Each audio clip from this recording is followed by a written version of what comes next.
Bonjour et bienvenue mesdames et messieurs sur Gale Afrique Télévision. Nous vous parlons encore une fois des processus diplomatiques qu'on peut toujours lier aux réalités sur terrain, mesdames et messieurs, avec les M23 RDF qui continuent toujours de progresser en prenant des entités en République démocratique du Congo, vous le savez, au-delà des Kalembe. À Walikale, ils sont en train justement de foncer vers Pinga et à Lubero, mesdames et messieurs, ils prennent d'autres entités. Ça se passe au moment où, mesdames et messieurs, il se tient en ville de Goma, le lancement justement de ces processus, les mécanismes de vérification dans le cadre du processus de Luanda. Ça se tient à Goma justement. Les délégués de ces deux pays en conflit, la République démocratique du Congo et les Rwandais, qui vont justement travailler sur les plans d'opérationnalisation de la neutralisation des FDLR. Jusque-là, on ne sait pas quelle suite les délégués ont réservé au retrait des troupes rwandaises. On s'intéresse sur toutes ces questions justement avec Josué Walaï, défenseur des droits de l'homme, activiste basé à Goma. Mesdames et messieurs, il va donc nous donner son point de vue par rapport à toutes ces questions. Qu'est-ce qu'il pense justement? Vous avez toujours aussi cette possibilité de placer vos commentaires et nous, on fera un effort de vous lire. Josué, c'est un plaisir de vous retrouver sur Gale Afrique Télévision. C'est un plaisir partagé. Merci beaucoup pour l'invitation. Merci également à nos téléspectateurs qui sont en train de nous suivre. Merci à l'équipe technique de Gale Afrique de toujours nous donner cette confiance et cette considération, de toujours nous inviter et sur ces plateaux. Pour nous, c'est un plaisir vraiment partagé. Alors sinon, comment vous allez? Nous allons bien, mais avec tout ce que vous venez déjà d'élucider comme problème que nous avons avec les M23 qui progressent déjà au-delà de Kalembe et les M23 qui continuent à occuper et Rubaya a occupé nos territoires pendant ces temps. Occuper et exploiter aussi. Bien sûr, on ne peut pas occuper sans exploiter. Donc, lorsqu'on occupe quelque chose, on est en train donc d'user, mais également de jouir des biens qui s'y trouvent. Oui. Et pour nous, nous pensons que ce qui se passe actuellement à Luanda, ce qui se passe aujourd'hui entre Gisenyi et Goma, toutes les négociations qui se font ça et là, les voyages également du président de la République en Ouganda et autre chose, nous pensons que ça ne va pas construire. Pourquoi je dis que ça ne va pas construire? Parce que si une fois il fallait respecter les accords, il fallait d'abord respecter les cessez-le-feu. Pendant que nos FARDC observent les cessez-le-feu, les M23 est en train toujours de prendre du terrain. Ils disent toujours qu'ils ne sont pas concernés par tout ce qui s'est fait à Luanda. Et voilà pourquoi il faut avoir de très bons interlocuteurs. Si une fois les M23 ne sont pas concernés dans des négociations, nous on est en train de négocier avec qui? Avec le Rwanda. Si on négocie avec le Rwanda et que le Rwanda pense être partie de la guerre qui se passe au Congo, il faut que d'abord le Rwanda retire ses troupes. Mais si nous continuons à négocier, toujours que les soldats rwandais puissent venir traquer les FDLR et éradiquer les FDLR ici, les FDLR d'ailleurs que nous, personnellement, on ne sait pas où ils se trouvent actuellement depuis 1994. Nous pensons qu'un FDLR qui avait 20 ans à l'époque, aujourd'hui, il a au moins 40 ans. Et donc, ce qui se passe actuellement au Congo, c'est inacceptable et c'est inexpliqué. Nous dire que voilà, nous allons considérer les M23 au même titre que les FDLR. Donc, dès lorsque nous allons traquer les FDLR, c'est le moment que nous allons nous retirer sur votre sol. Pourtant, les M23, aujourd'hui, c'est une armée qui est en train d'attaquer, qui est en train de prendre nos territoires. Mais on ne sait pas ce que le FDLR est en train de faire contre le Rwanda. Et alors, donc, il est très important d'appeler de la même manière dont les Rwandais nous appellent parfois à parler avec les M23. Il faut que les Rwandais parlent également avec les FDLR. Alors, comme vous pour que nous puissions penser au moins que ces pourparlers sont inclusifs. Sinon, si les pourparlers sont exclusifs et que certains acteurs au conflit ne sont pas conviés, nous pensons que ça ne va rien produire. Nous allons rester dans ce cercle où on nous dira, voilà, les troupes rwandaises se sont retirées sur le sol congolais, mais ceux-là qui sont là-bas, ils ne sont pas rwandais, ce sont les M23. Et là-bas, nous allons toujours retourner dans ce cercle-là de la guerre et ça ne va rien produire. Il est très important que en tout cas, on va rester, politiques puissent quand même agir. On va rester dans cette optique. Très bien, on va rester dans cette optique parce que les choses s'accélèrent, surtout avec la neutralisation des FDLR. Cette réunion qui se tient à Goma, la grande barrière, nous tenons à rappeler qu'elle est fermée jusque-là pour faciliter justement aux différentes délégations de se sentir aussi à l'aise et qu'elles puissent aussi discuter autour de toutes ces questions. Josué Alaï, parlons-en. Pour vous, est-ce une façon de privilégier beaucoup plus les préalables du Rwanda au détriment de celui présenté par la République démocratique du Congo? Pour moi, je crois que tout ce qui s'est fait et pour nous, sans nous associer, c'est fait contre nous. Parce que on se réveille le matin, on nous dit voilà que la frontière est fermée, mais sans aucune communication. Donc, il est très important, lorsque nos politiques sont en diplomatie... une frontière, on doit préciser, qui est aussi plus fréquentée. Bien sûr. Oui. Et donc, tout ce qui se passe aujourd'hui au Congo, fermer la frontière, pas parce que la RDC décide de la fermer, mais parce que ils sont en train de parler. Et je ne pense pas que parler peut faire l'objet de la fermeture d'une frontière. Mais c'est eux qui connaissent les contours de tout ce qui se passe actuellement. Et ils sont en train de parler. Mais on se demande, ils sont en train de parler quoi? Quelles sont les clauses? Quel est l'agenda? Oui. Quel est l'agenda normalement de l'ère kilt, si je peux le dire ainsi. Donc, l'ère kilt semble être un kilt qui ne va aboutir à rien. C'est comme si on était dans une église où il n'y a pas la spiritualité, il n'y a pas un esprit saint qui est en train de guider les kilts. Et donc, ce qui se passe actuellement au niveau des grandes barrières, nous, comme gomatraciens, on n'est pas informés. On ne sait pas ce qui s'y passe. Et voilà, lorsqu'ils vont signer des accords et que la population s'inscrit en faux contre ces accords, il est très important que les politiques comprennent que c'est tellement légitime pour la population. Voilà. Alors pour vous, parce qu'on n'est pas au courant, on est au courant des rien. Alors Josué, avec tout ça, ces incertitudes qui planent, pensez-vous qu'il y a des choses qui sont en train d'être menées? Parce que depuis Luanda, on se rappelle, rappelez-vous justement de ces résolutions ici du dernier sommet où le gouvernement congolais a affirmé des choses contredites directement par la partie rwandaise. Alors, est-ce que vous voyez le gouvernement congolais tomber dans une façon d'emporter l'opinion dans toute chose qui cadre avec ce que la population apprécie, ou soit c'est... Moi, je crois que notre gouvernement devrait être responsable. Et la responsabilité de notre gouvernement devrait d'abord commencer en se responsabilisant. Oui. Qu'est-ce que nous, comme gouvernement, quelle est notre responsabilité face à cette situation?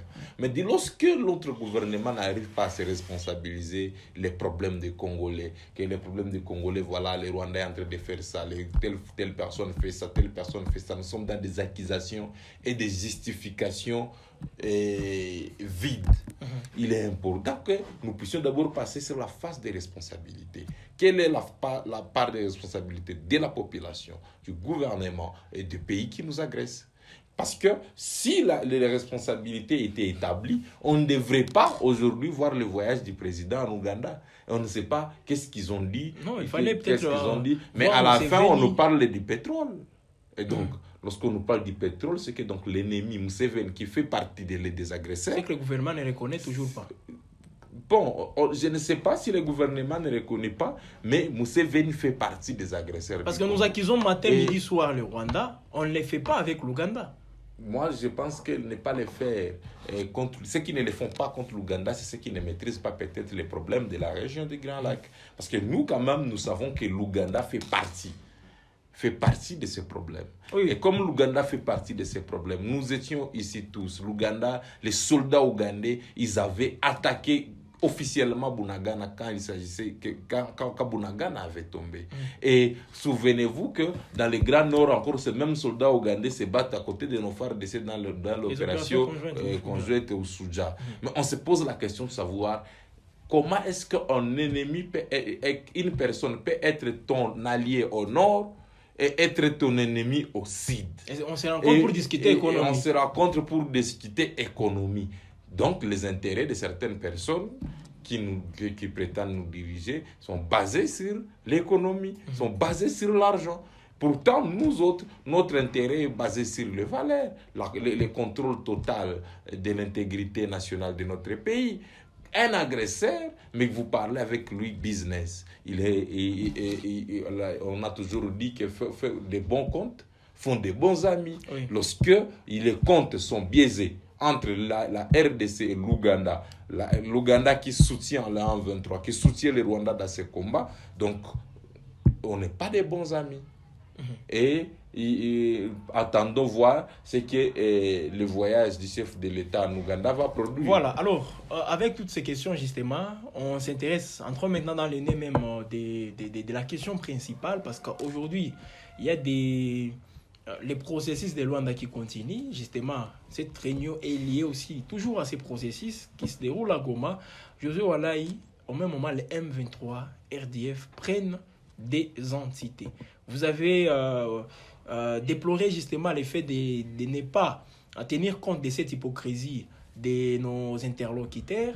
Mais avec tout ça, pourquoi continuer dans le processus de Luanda? Pensez-vous que c'est le salut justement pour permettre à ce que la paix soit de retour, ou carrément on peut cesser avec ces processus?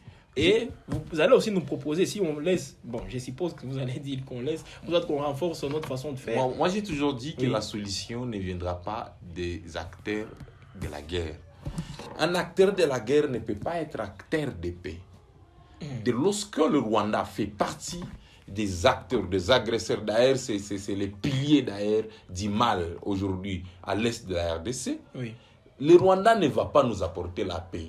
Le Rwanda est en train de chercher comment consolider leurs intérêts, comment maximiser les recettes avec les M23. Et nous pensons que ces gens-là vont nous amener la paix. Je crois que le processus de Rwanda, les gens devraient quitter cette messe noire. Pour moi, je considère ce processus comme une récréation des singes. Qu'est-ce que notre président il est en train d'envisager à construire en dehors de ce processus pour nos FARDC, afin que nous puissions protéger l'intégrité nationale. Un processus à l'extérieur de ces pays ne résoudra pas un problème interne. Nous avons d'abord un problème interne. Qu'est-ce qu'à l'interne nous faisons? Aujourd'hui, quelles sont les priorités des Congolais? On est en train de suivre les débats à l'Assemblée nationale sur la question des enseignants, sur la question du budget. Quelles sont les priorités? Quelles sont vraiment ces priorités-là que les Congolais devraient d'abord préconiser? Mais quand on est en train de réfléchir avec Luanda, nous pensons que la diplomatie... Je profite aussi pour vous le rappeler, changement de la Constitution, c'est parmi aussi les priorités aujourd'hui. Voilà pourquoi je te dis que les Congolais, ils sont en train de tomber dans des futilités, au lieu de penser sur des questions importantes. La question de Luanda aujourd'hui ne devrait pas faire débat. On devrait faire comprendre aux gens que on est fort en diplomatie lorsqu'on est fort sur le terrain. On est faible en diplomatie lorsqu'on est faible sur le terrain. Et lorsqu'on est sur une table de négociation, la première question qu'on se pose, c'est que tout le monde apporte à table. Lorsque nous n'apportons rien à table, dans des salons politiques, on est là pour aller plaider que nous sommes agressés. On est là pour aller se plaindre. Nous devons apporter. Qu'est-ce que nous allons apporter? Nous allons apporter la force. La force, c'est quoi? Nous avons nos FARDC, par exemple, pour sécuriser la région. Et ça, il faut que les chefs de l'État, les commandants... C'est comme si on ne préconise plus les fonds militaires. Aujourd'hui, n'est pas préconisé. Moins d'importance qui donne, à cette option. Et donc, on est en train de pétiner les serments que tous ces soldats ont prêtés. On nous a appelés à intégrer l'armée. Chaque jour, on n'intègre pas l'armée pour aller fructueux un processus de Luanda. On intègre l'armée pour protéger l'intégrité nationale de notre pays. On intègre l'armée pour assurer la grandeur de notre pays. On intègre l'armée pour protéger nos frontières. On intègre l'armée pour protéger les civils ainsi que leurs biens. On n'intègre pas l'armée pour aller suivre un processus. Et donc, on ne doit pas vider la substance de notre armée. Donc, Notre armée, on l'appelle armée parce que elle a prêté serment de défendre l'intégrité nationale. Et non à Luanda. Notre armée, si elle était forte, même à Luanda, on peut être fort. Justement, c'est ça aussi les bémols. On accélère trop avec Luanda. On accélère beaucoup avec ma demande, pour moi, ma demande, c'est de quitter cette récréation-là et construire une armée forte. Lorsque on ira, ça ne demande pas du temps. Nos FARDC, ils sont armés, ils ont juste besoin du moral, ils ont juste besoin de la décision, ils ont juste besoin d'un commandement lucide, d'un commandement limpide. Mais lorsque nous avons les FARDC mal commandés, nous avons nos FARDC sans logistique, nous avons nos FARDC accompagnés de plusieurs armées étrangères. Qu'est-ce que nous pensons? Voilà pourquoi je parle d'un processus. Avec tout ça, vous parlez de la logistique. Ce que je vous dis, ce n'est pas une question de processus, parce que la logistique est là. Lorsqu'on parle de la grandeur du Congo, on parle également du potentiel du Congo. Justement. Les Congolais même eux-mêmes, ils sont prêts aujourd'hui. Si seulement on se dit chaque Congolais, nous avons besoin de $1 pour acheter une arme, telle arme, les Congolais sont prêts. Et certains sont prêts à vendre leur parcelle pour doter nos FARDC. Face à une menace étrangère, le peuple congolais est tellement résilient et est prêt à tout pour soutenir les FARDC. Mais nous avons besoin de leaders capables d'orienter la population, des leaders capables d'orienter les FARDC, des leaders. L'argent, on en a, les problèmes, on n'a pas. Parce que lorsqu'on est en train de parler, aujourd'hui, le gouvernement, Sama Lokonde, qui a dit qu'ils sont en train de chercher une parcelle où ils vont construire le Sénat. Pour cet argent, est-ce que cet argent ne peut pas acheter des armes pour nos FARDC? Est-ce que cet argent ne peut pas rationner nos FARDC à nourriture pendant quelques années? Et donc, nous devons classer les choses par ordre de priorité. Et lorsque les choses sont classées par ordre de priorité, on sait tous s'engager. Voilà. Actuellement, on a besoin de la paix. Les mêmes gouvernants, comme nous sommes en train de les voir, pensent qu'ils sont en train de coincer le Rwanda sur le plan diplomatique. Voilà pourquoi ils continuent toujours dans cette... Moi, je crois que ils sont convaincus en tout cas qu'ils coincent le Rwanda. Nous devons quitter l'hypocrisie. Si vous voulez coincer comment un pays sur le plan diplomatique, pourtant l'ambassade de ces pays continue à fonctionner et votre ambassade continue à fonctionner dans ces pays-là. Vous avez d'abord, vous, des relations trop claires diplomatiques qui continuent. Les frontières continuent à être fréquentées. Les Rwandais continuent à prendre le Congo aujourd'hui comme un marché. Parce que si vous partez à la Grande Barrière, vous allez retrouver que dans les 100% des marchandises qui entrent, au moins 95% entrent au Congo. On n'amène rien au Rwanda. Et donc, nous sommes considérés comme un marché. Les relations sont toujours là. Les frontières sont ouvertes. Les cols congolaises continue à fonctionner à Kigali. L'ambassade congolaise continue à fonctionner. L'ambassadeur rwandais est au Congo. Mais vous voulez coincer quelqu'un diplomatiquement comment? Pourtant, vous avez d'abord des relations diplomatiques très fluides et très claires. Je crois que l'opinion ne devrait pas se fier à des personnes qui ne comprennent pas ce qu'ils sont en train de faire. L'opinion devrait se fier à nos FARDC. Devrait accompagner nos FARDC, c'est limiter là-bas. Partir en dehors de ça, c'est construire une maison sans fondation. Partir à Luanda, c'est construire la fondation de toute diplomatie, c'est la force sur terrain. Alors, et lorsque une fondation est ébranlée, et les murs ne vont pas vraiment... Alors, Josué, terminons par cette préoccupation aussi. Est-ce que vous êtes convaincu cette fois-ci que vous serez écouté? Parce que je me rappelle, ce n'est pas la première fois que vous fustigez tout ce qui est fait à Luanda. Mais on continue toujours dans le même processus, les mêmes acteurs, les mêmes stratégies. Rien ne change. Vous savez, le problème, ce n'est pas que nous serons écoutés. Le problème, c'est d'abord, est-ce que vous allez accepter d'être complice de ce qui se passe? Voilà. Parce que nous savons tous, les Congolais, beaucoup, on sait comment est-ce que, par exemple, les Congolais agissent devant les élections, devant les hommes politiques. Mais le plus important pour nous, c'est de quitter la complicité du mal. Ne pas garder silence lorsque ça ne va pas.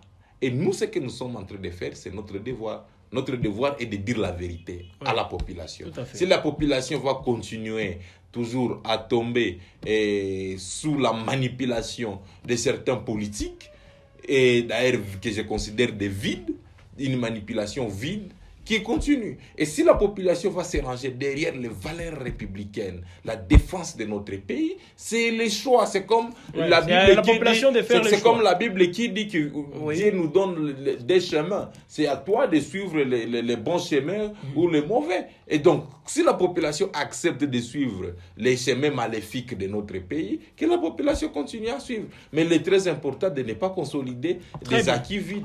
Voilà, mesdames et messieurs, je considère ça, Josué, comme votre dernier mot, tout en vous remerciant justement de votre disponibilité pour parler République démocratique du Congo. Comprenez, toutes ces questions justement intéressent non seulement ces Congolais, mais également d'autres qui sont au-delà même de nos frontières, qui veulent savoir qu'est-ce qui se passe au Congo, et je crois qu'ils ont aimé tout ce que vous venez de donner comme point de vue. Merci beaucoup. Merci également à nos téléspectateurs de nous avoir suivis. J'aurais besoin aussi de voir peut-être le commentaire de nos téléspectateurs pour qu'au moins à la prochaine occasion, nous puissions continuer toujours à creuser, parce que l'émission, elle est également pédagogique et une émission également d'éveil des consciences. Et donc, à ce niveau, je remercie toute l'équipe. Je remercie également Monsieur Jenny, avec qui je vous remercie aussi en tout cas. C'est un plaisir, Josué. Mesdames et messieurs, voilà, on veut que vous puissiez tout simplement nous laisser vos commentaires. Abonnez-vous en tout cas et n'oubliez pas aussi de liker tout en partageant au maximum cette production. Nous sommes Gueule Afrique Télévision, la télé pan-africaine qui vous accompagne. Mesdames et messieurs, restez toujours branchés.